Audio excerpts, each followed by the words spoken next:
एक हमारे श्री राधा रमण मंदिर में एक बाबा आते थे। आज भी आप मंदिर जाएं, राधा वल्लभ जी जाओ, बिहारी जी में तो बहुत भीड़ होती है, फिर भी जगह देखकर कुछ ऐसे ब्राह्मण जन हैं, वो आते हैं और भागवत की ऐसे पोथी ले आते हैं और क्या करते हैं, वहीं पे पाठ करते हैं भागवत जी के श्लोकों का, वहीं पर सारा स्मरण करते हैं। ऐसे ही राधा वल्लभ जी में है, ऐसे ही राधा रमण जी में। अब एक बार की बात थी, श्री राधा रमण जी की वो सेवा करा करते, और कब से सेवा करी, जवानी के दिन में शुरू करा था कि प्रभु की सेवा हो जाए, नेक मेरा भाव बन जाए, और करते करते अब वृद्ध अवस्था आ गई है, अब बुढ़ापा आ गया है। और सही कहूं तो आनंद का जीवन उन्हीं का रहा होगा। सुबह जाते होंगे तो श्री राधा रमण लाल जी को भागवत सुना रहे, शाम को जा रहे हैं तो ठाकुर जी को भागवत सुना रहे, सुबह से शाम तक सब ठाकुर जी मग्न हो गया, श्री कृष्ण मग्न हो गया। पर अब धीरे धीरे मन तो प्रफुल्लित है, मन तो प्रभु में लगा हुआ है, पर इस शरीर ने साथ देना छोड़ दिया है। थोड़ा सा अब जाने में कष्ट होता है, अपने हाथ पैर कांपते हैं। पुत्र बड़ा अच्छा था, उनको संग में ले जाता। एक दिन पढ़ रहे थे, अब पढ़ते पढ़ते एक श्लोक गलत पढ़ दिया, नजरें कमजोर हो गई थी, जो स्मृति में था याद था वही पढ़ते थे, तो लगा प्रभु को मैं गलत सुनाऊं, ये तो उचित नहीं है। मेरे प्रभु साक्षात मेरे लाडले लाल मेरे भगवान बैठे और उनको मैं अनुचित सुनाऊं, ये उचित नहीं है। हे प्रभु, हे राधा रमण लाल, अब आपकी जो ये सेवा है ये मेरा पुत्र करेगा। खुद तो चले गए और अपने पुत्र को सेवा पे लगा दिया। महाराज, अब पुत्र पढ़ने लगा उस भागवत जी को। अब वो तो पढ़ते थे तो बड़े भाव से पढ़ते थे, ऐसा नहीं केवल श्लोक पढ़ दिए, उन श्लोकों के जो अर्थ हैं उनको अपने हृदय में धारण करते, उनके प्रेम को धारण करने का प्रयास करते, चिंतन करते कि द्रौपदी जी की करुणा कितनी बड़ी है, चिंतन करते परीक्षित का त्याग कितना बड़ा है, चिंतन करते कि विदुर का प्रेम कितना बड़ा है। इन सब चरित्रों का चिंतन करते, परंतु बेटा क्या करता, बेटा तो लगातार पढ़ देता।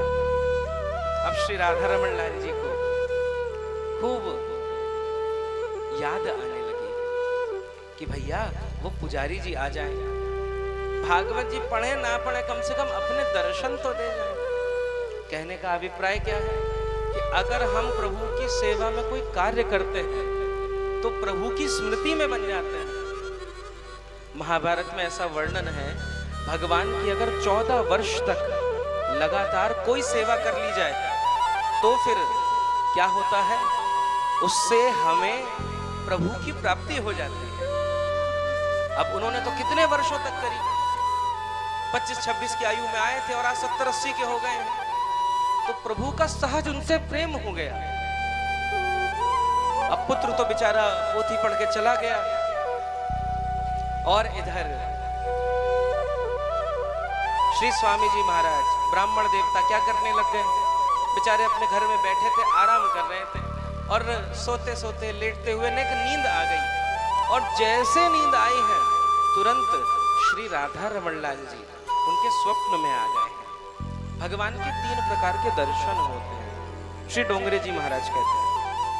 एक दर्शन है स्वप्न दर्शन, भगवान यदि आपके सपने में आए हैं, सपना झूठा हो सकता है पर भगवान झूठे नहीं होते। जो स्वप्न में सपने में दर्शन हो रहा है वो भी भगवान का ही दर्शन है। और दूसरा दर्शन है अपरोक्ष दर्शन, प्रभु अपने अनुभव करा रहे हैं।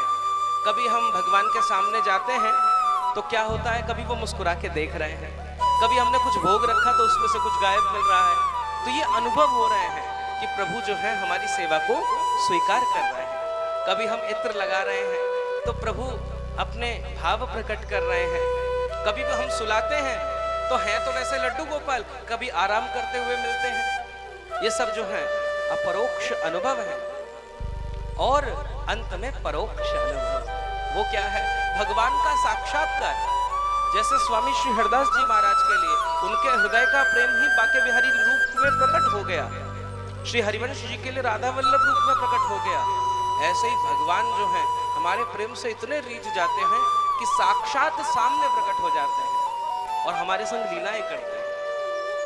तो उनको स्वप्न दर्शन हुआ और स्वप्न में स्वयं श्री राधा रमण जी आए। राधा रमन लाल आए, कहा कह रहे हैं कि बाबा अरे मोकू तो तुमरो पाठ बहुत सुंदर लगे। अरे बाबा जो आप पाठ करो हो ना बाकू आनंद ही अलग है। आपको जो लाला वो भाव से पाठ ना करे, वो आनंद से पाठ ना करे, हम तो आपके भाव के भूखे हैं। आप भागवत जी सुनाओ ना सुनाओ वो बात अलग है, पर बाबा अब मंदिर में तो नेक आ जाओ। जैसे ही प्रार्थना करी बाबा जी तो तुरंत उठ गए, पर हृदय में ग्लानि भई कि बताओ ठाकुर जी भी मोए बुला रहे हैं और मैं जा ना पा रहा हूं। ठाकुर जी मुझसे आग्रह कर रहे हैं और मैं भागवत जी उनको सुना ना पाऊंगा। तो मन में लालसा भई ठाकुर जी बस इतनी कृपा कर दो, जिन नेत्रन ने ठीक कर दो, जिन नेत्रन में जो धुंधली छा गई है, कछु दिखाई ना दे रहा है, इनमें नेक अपनी ज्योति डाल दो। तभी क्या हुआ, एक छोटी सी बालिका आई और उसने कहा बाबा हमने सुनी तुम्हारी आंखन में नेक कमजोरी आ गई है, तुमको दिखाई देना बंद है गयो है। बाबा ने कही बात तो सही है, अरे मेरे पिताजी बहुत बड़े वैद्य हैं और उन्होंने कही है संत बाबन की सेवा करनी चाहिए। तो या एक पट्टी में उन्होंने खूब सारी दवाई लगा के दी है, तू या को बांध लियो और या को बांध के ने सो जाइयो। प्रातः काल को उठेगो ना तेरी आंखें सही है जाएंगी, तेरे नेत्रन सही है जाएंगे। बाबा तो लेट गए, बात मान ली। अब महाराज जैसे लेटे हैं, प्रातः काल को उठे हैं, तो नेत्रों को खोल के देखा सब सही दिखाई दे रहा है, बालक भी सुंदर दिखाई दे रहा है, धर्मपत्नी भी बढ़िया दिखाई दे रही है, ग्रंथ को भी पढ़ पा रहे हैं। बड़े आनंद में आ गए, झूमते हुए दौड़कर सबसे पहले राधा रमण जी के पास पहुंचे। अरे निहाल हो प्रभु, जय हो आपकी। हे राधा रमण लाल आपने तो आनंद कर दियो। पर मन में भाव आयो, वो लाली पट्टी में ऐसी कौन सी दवाई लगा के गई, नेक देखो तो जाए। घर पहुंचे, लालन से पूछी अरे लाला वो जो पट्टी मैंने बांधी वो कहाँ है। लाला तो बोले वो तो हमने धोने को डाल दी। पहुंचे दौड़कर जहां कपड़े पड़े हुए थे, उन कपड़ों को एक के ऊपर एक निकालने लग गए और अंदर से जब निकाला उस पट्टी को, तो उस पट्टी के ऊपर क्या लिखा था, उस पट्टी के ऊपर लिखा है श्री राधा। श्री राधा रमन लाल जी, श्री ठाकुर जी, अगर आपको उनका प्रेम प्राप्त करना है तो श्री किशोरी जी की, श्री राधा रानी की शरणागति करनी ही पड़ेगी। अब कहने को कोई कह सकता है श्रीमद् भागवत जी में श्री राधा नाम तो मिलता नहीं है, तो आप लोग क्यों करते हो। भैया पहली बात तो वृंदावन को बालक हूं, ना ही करूंगा तो कहाँ जाऊंगा, मालिक को नाम नहीं लेंगे, स्वामिनी को नाम नहीं लेंगे तो कहाँ जाके मरेंगे। और दूसरी बात का है, दूसरी बात ये भैया दृष्टि को दोष है ये, जिनको श्री भागवत में राधा नाम नहीं मिलता। हमारे ब्रज के संत तो कहवे भैया जो भागवत जी है उसमें काला अक्षर ही श्याम सुंदर है और सफेद सफेदी जो है वही श्री राधा रानी है। भागवत जी के जो श्लोक हैं वो श्री कृष्ण हैं और उन श्लोकों का अर्थ ही श्री राधा रानी है, और यही भाव है। साची बात तो यही है कि भगवान श्लोकों से नहीं रीझेंगे, भगवान आपकी पूजा से नहीं रीझेंगे, भगवान आपके कुल परंपरा से नहीं रीझेंगे, भगवान आपके तेज से नहीं रीझेंगे, भगवान आपके सम्मान प्रताप से भी नहीं रीझेंगे। अगर भगवान को रीझना ही होता तो कितने ऐसे उदाहरण हैं, शास्त्रों में वर्णन आता है कि व्याधस्य चरणम ध्रुवस्य च कयो विद्या गजेन्द्रस्य का और काजातिर विदुरस्य यादव पते और उग्रस्य किं पौरखम कि कुब्जाया किमु तत्र रूपमधिकम किं तत्सुधाम नो धनम भक्त्या तुष्यति केवलम परमया भक्ति प्रियो माधवा। शास्त्र कहते हैं, वेद कहते हैं, पुराण कहते हैं क्या कि व्याधस्य चरणम ध्रुवस्य चकयो।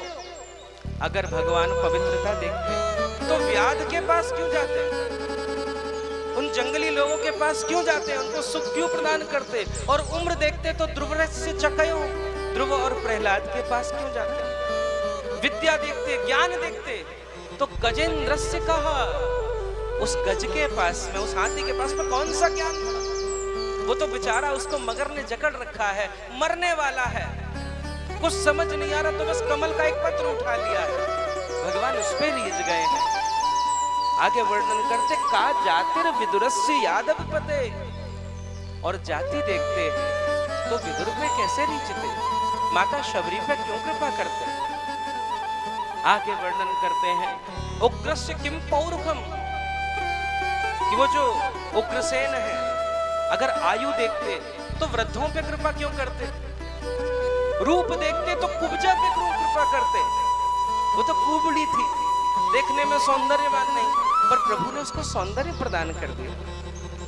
प्रभु क्या देखते हैं, न धन देखते हैं न तन देखते हैं, और साची कहूं तो तुम्हारा मन भी नहीं देखते हैं। अगर मन में नेक प्रभु की कृपा बन जाए तो भक्त्या तुष्यति केवलम परमयः, नेक गलती से संत का समागम बन जाए, नेक गलती से भी भागवत जी की कथा कानों में पड़ जाए, उस व्यक्ति का जीवन बदल जाता है। एक बार प्रेम से बोलो जय जय श्री, नेक जोड़ते जय जय श्री, और जोड़ते जय जय श्री।